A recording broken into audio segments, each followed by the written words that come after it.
جی N story دیکھنے والے تمام دوستوں کو السلام علیکم۔ پرانے زمانے کا ذکر ہے، ایک ملک میں دو رئیس آدمی رہتے تھے۔ ان میں سے ایک کا محل سفید پتھروں کا بنا ہوا تھا اور دوسرے کا پیلے پتھروں کا۔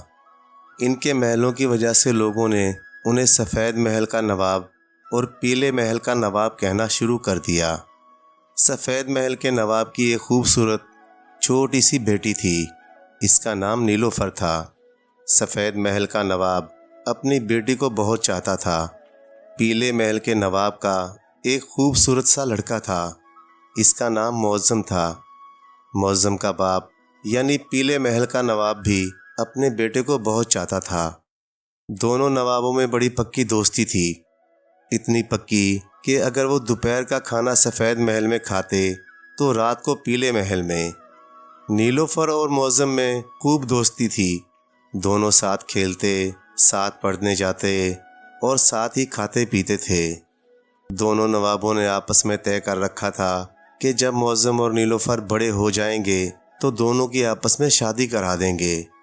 اس طرح دونوں نوابوں اور دونوں بچوں کی دوستی پکی ہو جائے گی۔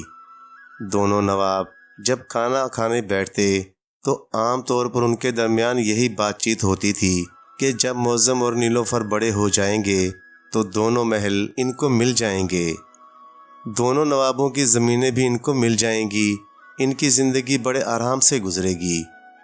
غرض نہ تو سفید محل کے نواب کو کوئی کام تھا اور نہ پیلے محل کے نواب کو۔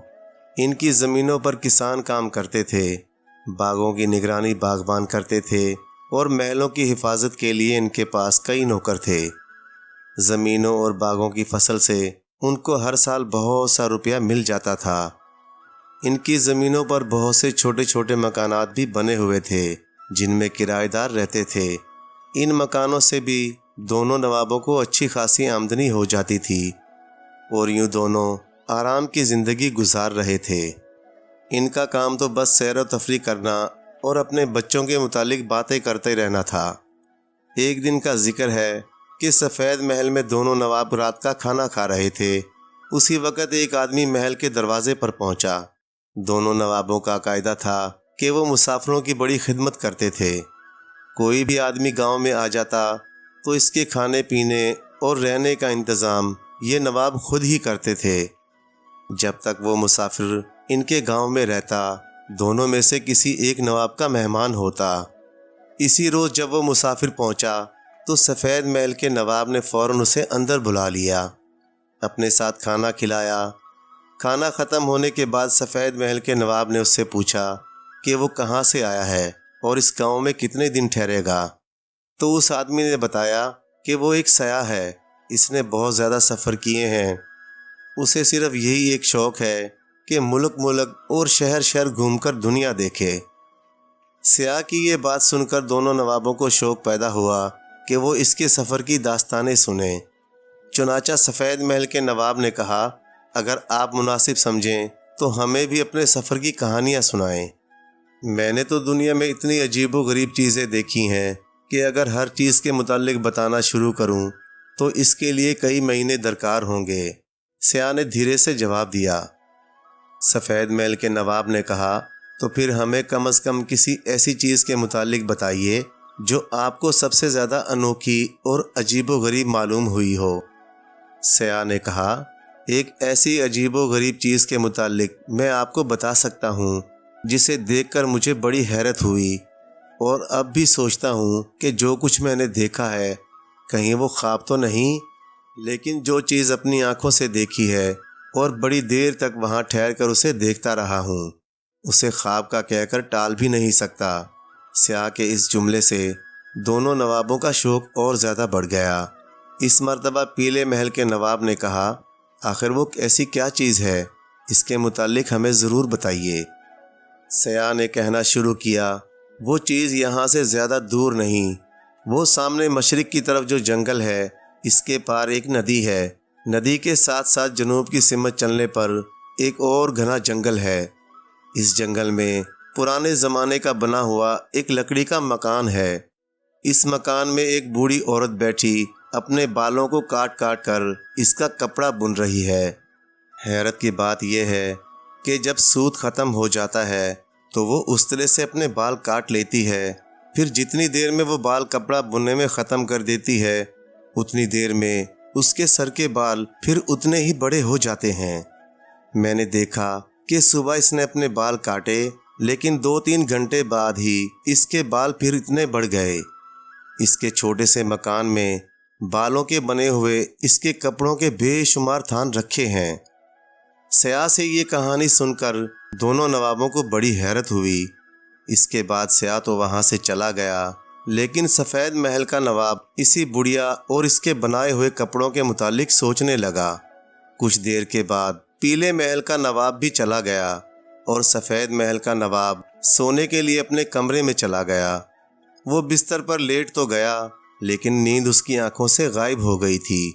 اسے بس یہی دھن سوار تھی کہ کسی طرح سے اس بڑھیا کو دیکھا جائے جو اپنے سر کے بالوں سے کپڑا تیار کرتی ہے۔ رات بھر وہ بستر پر کروٹیں بدلتا رہا۔ آخر اس نے فیصلہ کر لیا کہ اس بڑھیا کو دیکھنے کے لیے سیاح کے بتائے ہوئے جنگل میں پرانے زمانے کا وہ مکان ضرور تلاش کرے گا جس میں بڑھیا رہتی ہے۔ دوسرے دن صبح ناشتے پر جب پیلے محل والے نواب سے اس کی ملاقات ہوئی تو اس نے اپنے دوست سے بھی ذکر کیا کہ وہ بڑھیا کی تلاش میں جانا چاہتا ہے۔ پیلے محل کا نواب بھی اس کا ساتھ دینے کو تیار ہو گیا۔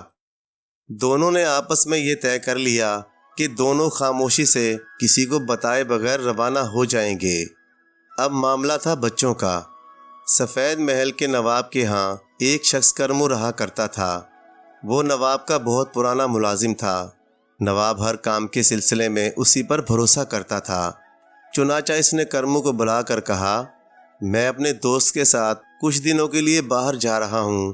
میرے واپس آنے تک تم نیلوفر کا خیال رکھنا اور ایسی کوئی بات نہ ہونے دینا جس سے نیلوفر کو کسی قسم کا دکھ ہو۔ پیلے محل کے نواب کے ہاں بھی ایک ملازم تھا۔ اس کا نام تھا نصرو۔ یہ بہت پرانا ملازم تھا۔ پیلے محل کے نواب نے نصرو کو کہا کہ وہ اپنے دوست کے ساتھ کچھ دنوں کے لیے باہر جا رہا ہے۔ اس کی واپسی تک معظم کا خیال رکھے اور اسے کسی قسم کی تکلیف نہ ہونے دے۔ چنانچہ دونوں نواب اپنے بچوں کو ملازموں کے حوالے کر کے روانہ ہو گئے۔ جب یہ دونوں گھر سے جا رہے تھے تو دونوں بچے میٹھی نیند سو رہے تھے۔ نوابوں نے اپنے بچوں کو سوتے ہی میں پیار کیا اور خاموشی سے گھروں سے نکل گئے۔ صبح جب بچوں کی آنکھ کھلی تو انہیں معلوم ہوا کہ ان کے باپ تو کسی لمبے سفر پر چلے گئے ہیں۔ اس کے بعد سے نیلوفر اور معظم دونوں روزانہ ملتے اور آبادی سے دور ایک ٹیلے پر بیٹھ کر ان کا انتظار کرتے تھے۔ اسی طرح 7 مہینے گزر گئے، لیکن دونوں کے ابو واپس نہیں آئے۔ دونوں نواب شاید یہ سوچ رہے تھے کہ کرمو اور نصرو دونوں وفادار ملازم ہیں، وہ ضرور بچوں کا خیال رکھیں گے اور انہیں کسی قسم کی تکلیف نہیں ہونے دیں گے۔ لیکن کرمو اور نصرو دونوں ہی اچھے آدمی ثابت نہیں ہوئے۔ نوابوں کے جانے کے بعد چونکہ سارا انتظام ان کے ہاتھ میں آ گیا تھا، کھیتوں اور باغوں کی ساری آمدنی انہیں ملنے لگی تھی، اور دوسرے جتنے ملازم تھے وہ سب کے سب ان دونوں کی نگرانی میں آ گئے تھے۔ اس لیے دونوں اب بہت زیادہ مغرور ہو گئے تھے۔ وہ خود نواب بن کر رہنے لگے تھے، لیکن وہ یہ جانتے تھے کہ دونوں جب بھی واپس آئیں گے تو ان سے یہ عیش و آرام چھن جائے گا۔ اگر کسی وجہ سے دونوں نواب واپس نہ بھی آئے تو نیلوفر اور معظم جب بڑے ہو جائیں گے تو یہ ساری دولت جو اب ان کے قبضے میں آ رہی ہے ان سے چھن جائے گی۔ دونوں ملازم اپنے طور پر یہ باتیں سوچ رہے تھے۔ آخر ایک دن انہوں نے آپس میں مشورہ کیا کہ یہ دولت ہمیشہ کے لیے اپنے قبضے میں کیسے رکھی جائے۔ بڑی دیر کی بحث اور بات چیت کے بعد دونوں نے یہ فیصلہ کیا کہ نیلوفر اور معظم کو نوابوں کے بچوں کی طرح رہنے نہ دیا جائے، بلکہ انہیں غلاموں کی طرح رکھا جائے، تاکہ یہ نہ وہ پڑھ لکھ سکیں اور نہ بڑے ہو کر ان میں اتنی ہمت باقی رہے کہ وہ ہم سے یہ دولت چھیننے کی بات سوچ بھی سکیں۔ اب رہ گیا دونوں نوابوں کا معاملہ، تو ان کے متعلق یہ مشہور کر دیا جائے گا کہ دونوں کے مرنے کی خبر آ گئی ہے۔ 2 ایک ایسے آدمیوں کو پیرے پر بٹھا دیا جائے گا کہ اگر کبھی یہ دونوں نواب واپس آئیں بھی تو یہ آدمی انہیں راستے میں ہی مار ڈالیں۔ اس کے علاوہ کرمو اور نصرو نے یہ بھی فیصلہ کیا کہ نیلوفر اور معظم کے بجائے وہ اپنے بچوں کو تعلیم دلائیں۔ آپس میں یہ فیصلہ کر کے دونوں نے نیلوفر اور معظم سے ان کے اچھے اچھے کپڑے چھین لیے اور پھٹے پرانے کپڑے دے کر ان سے کہا کہ وہ روزانہ صبح اٹھ کر بھیڑیں چرایا کریں، ورنہ انہیں کھانا بھی نہیں ملے گا۔ نیلوفر اور معظم اب روزانہ بھیڑیں چراتے۔ صبح سے شام تک وہ جنگل میں رہتے۔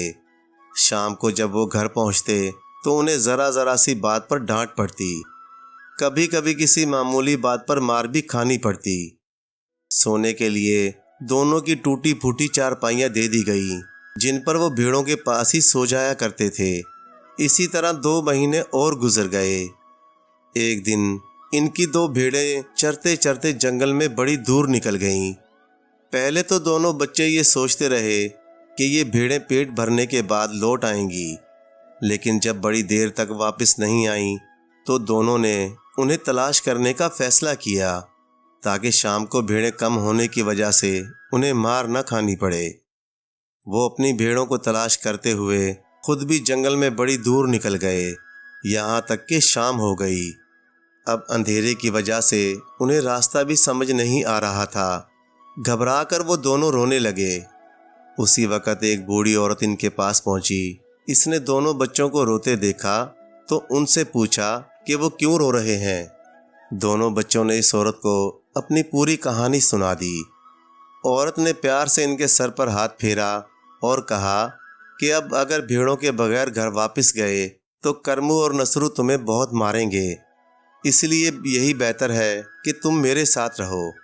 نیلوفر نے پوچھا لیکن آپ رہتی کہاں ہیں؟ بوڑھی عورت بولی میں اسی جنگل میں رہتی ہوں۔ اس جنگل میں آپ کہاں رہتی ہیں؟ یہاں آپ کو ڈر نہیں لگتا؟ یہاں تو بڑا اندھیرا ہے، رات کو جنگلی جانور بھی آتے ہوں گے۔ معظم نے ایک ساتھ کئی سوال کر دیے۔ اس کے جواب میں پہلے تو عورت ہنس پڑی، پھر اس نے کہا تم دونوں میرے ساتھ چلو تو صحیح، خود ہی دیکھ لو گے کہ میں اس جنگل میں کیسے رہتی ہوں، کہاں رہتی ہوں اور مجھے ڈر کیوں نہیں لگتا۔ معظم اور نیلوفر نے ایک دوسرے کو دیکھا جیسے آپس میں مشورہ کر رہے ہوں کہ اس عورت کے ساتھ جانا چاہیے یا نہیں۔ وہ یہ بات تو جانتے تھے کہ بھیڑوں کے بغیر گھر گئے تو کرمو اور نصرو واقعی انہیں بہت ماریں گے۔ اس مار سے تو بہتر یہی ہے کہ اس عورت کے ساتھ چلے جائیں۔ پھر وہ دونوں اس عورت کے ساتھ جانے کے لیے تیار ہو گئے۔ بوڑھی عورت انہیں اپنے ساتھ لے کر جنگل میں ایک ایسے درخت کے سامنے پہنچی جو بہت ہی موٹا تھا۔ اس درخت کے تنے میں ایک لکڑی اس طرح آگے نکلی ہوئی تھی جیسے وہ کسی زمانے میں درخت کی شاخ رہی ہو اور بعد میں کسی نے اس شاخ کو کاٹ دیا ہو۔ عورت نے اس کٹی ہوئی شاخ کو پکڑ کر اپنی طرف کھینچا تو درخت کا تنا اس طرح الگ ہو گیا جیسے کوئی دروازہ کھلتا ہے۔ عورت اس دروازے میں داخل ہو گئی۔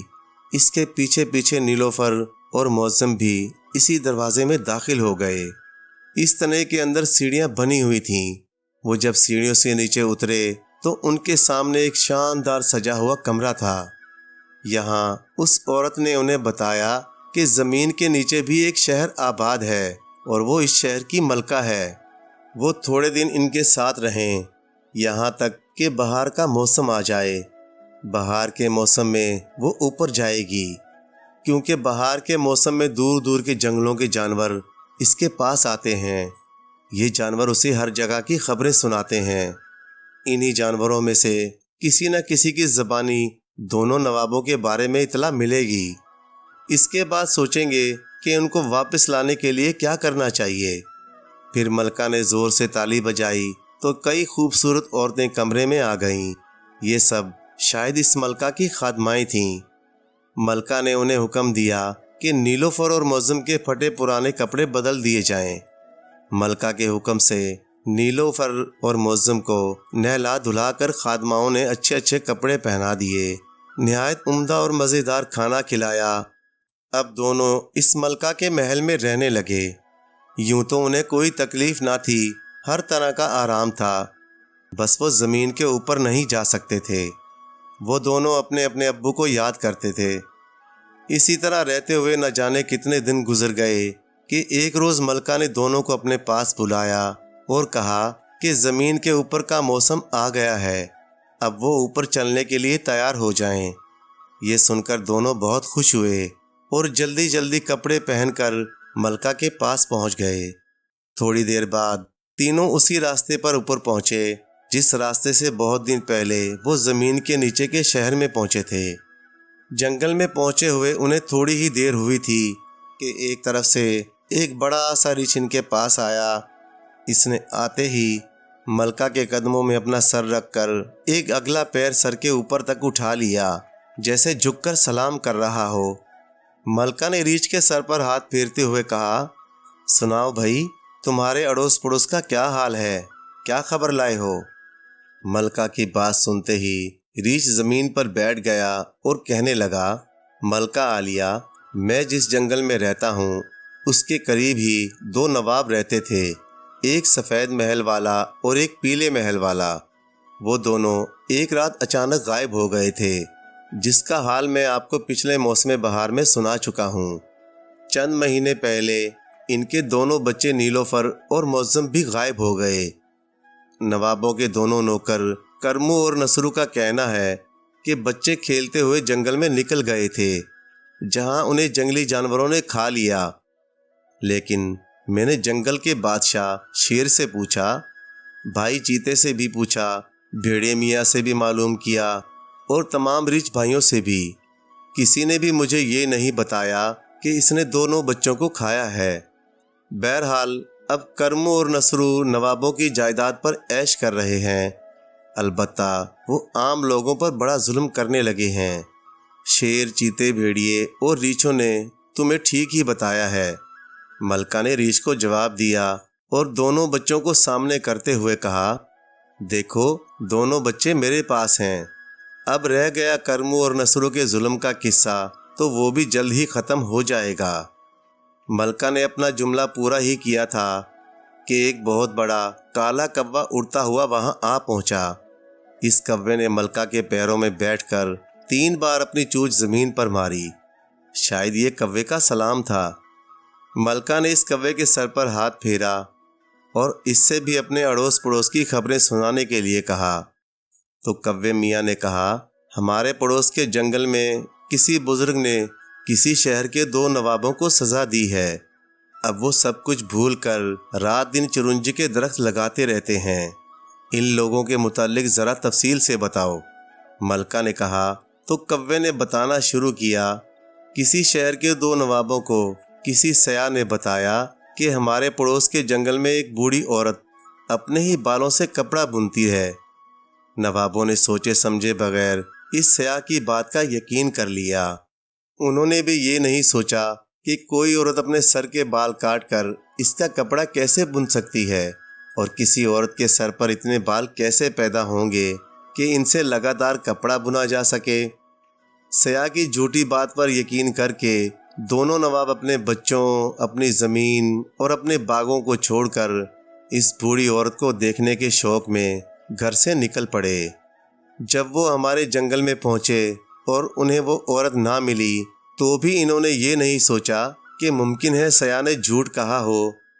وہ عورت کی تلاش میں جنگل میں ہی رہ گئے۔ جنگلی جانوروں سے بچنے کے لیے انہوں نے جنگل کے سایہ دار درخت کاٹ کاٹ کر جلانا شروع کر دیے۔ ان درختوں پر پرندے بسیرا کرتے تھے، ان کے پھل کھاتے تھے۔ مسافر اگر ادھر سے گزرتے تو ان درختوں کے سائے میں آرام کرتے تھے۔ جب یہ درخت کم ہونے لگے تو جنگل کے پرندوں نے بزرگ سے شکایت کی۔ وہ بزرگ ایک شکاری کا بھیس بنا کر ان کے پاس پہنچے اور انہیں درخت کاٹنے سے منع کیا، لیکن دونوں نوابوں نے ان کی ایک نہ سنی۔ دوسرے دن وہ بزرگ ایک شکاری کے بھیس میں وہاں پہنچے۔ اس وقت دوپہر تھی۔ بزرگ نے دونوں نوابوں کو ایک شربت پینے کے لیے دیا۔ گرمی تو تھی ہی، نوابوں نے وہ شربت گھٹا-گھٹ پی لیا۔ اس شربت کا یہ اثر تھا کہ ان کی یادداشت ختم ہو گئی، وہ سب کچھ بھول گئے۔ اس وقت بزرگ نے انہیں حکم دیا کہ وہ دونوں اس جنگل میں سایہ دار درخت لگائیں۔ شربت کے اثر سے بزرگ کا حکم انہیں یاد رہ گیا تھا۔ اب وہ دن رات ایسے درخت وہاں لگا رہے ہیں جو بڑے ہو کر گھنے اور سایہ دار ہو جائیں گے۔ اس شربت کا اثر صرف اسی وقت ختم ہوگا جب وہ کم سے کم 2 گھنٹے تک بیکار بیٹھے رہیں۔ ابھی تو انہیں نہ نیند آتی ہے نہ بھوک لگتی ہے، بس وہ دن رات درخت لگانے میں مصروف ہیں۔ کوے کے بعد اور بھی جانور آئے اور انہوں نے مختلف علاقوں کی خبریں ملکہ کو سنائیں، لیکن معظم اور نیلوفر کو ان تمام خبروں سے کوئی دلچسپی نہیں تھی۔ غرض اسی طرح جانور آتے جاتے رہے اور خبریں سناتے رہے، یہاں تک کہ رات ہو گئی۔ معظم اور نیلوفر ملکہ کے ساتھ ایک مرتبہ پھر اسی درخت کے راستے سے زمین کے نیچے ملکہ کے محل میں آ گئے۔ دوسرے دن معظم اور نیلوفر نے ملکہ سے اجازت مانگی کہ وہ دونوں نوابوں کو اس سزا سے بچانے کے لیے جانا چاہتے ہیں۔ ملکہ نے کہا، میں خود تمہارے ساتھ چل نہیں سکتی، البتہ مجھے یقین ہے کہ تم اپنے ارادے میں ضرور کامیاب ہو جاؤ گے۔ بس اتنا یاد رکھنا کہ اپنے ابو کو کام سے روکنے کی کوشش شام سے پہلے نہ کرنا، اس وقت کرنا جب اندھیرا پھیلنے والا ہو۔ دوسرا یہ کہ جب تم دونوں کو پیاس لگے تو کسی بہتی ہوئی ندی کے پانی کے سوا کوئی چیز نہ پینا۔ پھر ملکہ نے انہیں اپنے جنگل کا راستہ سمجھایا اور کھانے کے لیے روٹیاں باندھ دیں تاکہ بھوک لگے تو دونوں بچے یہ روٹیاں کھا لیں۔ دونوں بچے ملکہ سے رخصت ہو کر اپنی منزل کی طرف روانہ ہو گئے۔ 3-4 دن سفر کرنے کے بعد ایک دن انہیں اپنے ابو نظر آ گئے۔ وہ دونوں دوڑ کر اپنے ابو سے چمٹ گئے، لیکن دونوں نوابوں کو تو جیسے اپنے بچے نظر ہی نہیں آئے تھے۔ دونوں نے ان بچوں پر کوئی توجہ نہ دی اور اپنے کام میں مصروف رہے۔ معظم نے اپنے ابو کو کام سے روکنے کی بہت کوشش کی، لیکن اس کے ابو تو جیسے بہرے ہی ہو گئے تھے۔ یہ حالت دیکھ کر نیلوفر نے معظم کو ملکہ کی نصیحت یاد دلائی کہ دونوں کو کام سے روکنے کی کوشش اس وقت کی جائے جب شام ہونے لگے اور سورج غروب ہونے والا ہو۔ معظم کو بھی نصیحت یاد آ گئی تو دونوں بچے تھوڑی دور ہٹ کر ایک سایہ دار درخت کے نیچے بیٹھ گئے۔